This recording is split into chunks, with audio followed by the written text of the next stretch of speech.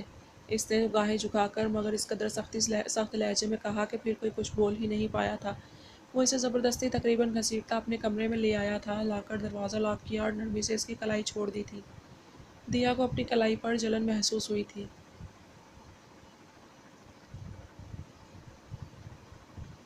وہ سسک پڑی۔ ارشن نے اپنی کمپٹیاں سہلائی تھیں۔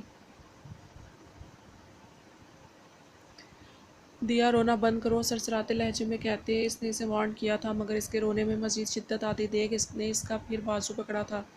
بے وجہ ہی اپنے قیمتی آنسو ویسٹ کر رہی ہو میری جان، پھر ایسا کرتا ہوں قریب آتا ہوں تمہارے تو رونے کی اور یہ آنسو بہانے کی ایک سالڈ ریزن تو مل جائے گا تمہیں۔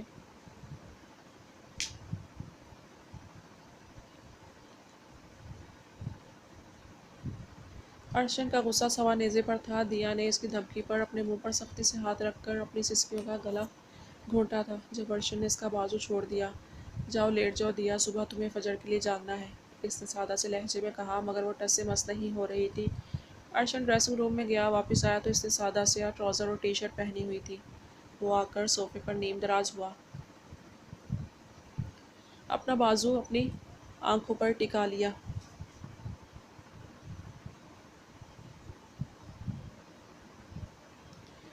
آخر دیا کو ہی ہار ماننی پڑی۔ انہی دبے قدموں سے وہ بیڈ تک آئی تھی۔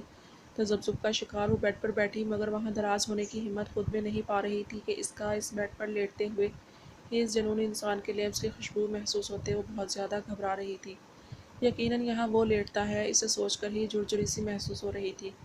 کیا کروں، اب تو نیند بھی کافی آنے لگی تھی۔ وہ بار بار نیند سے جمائی لے رہی تھی، تب ہمت کر کے تکیہ پائنتی والی سائڈ پر بیڈ کی چوڑائی کے رخ کی رکھا۔ پورا بیڈ چھوڑ کر سرتاپا پیر کمفرٹر اوڑھ کر سمٹ کر لیٹ گئی۔ کچھ دیر بے چینی سے کروٹ بدلنے کے بعد آخر نیند کی دیوی مہربان ہو ہی گئی۔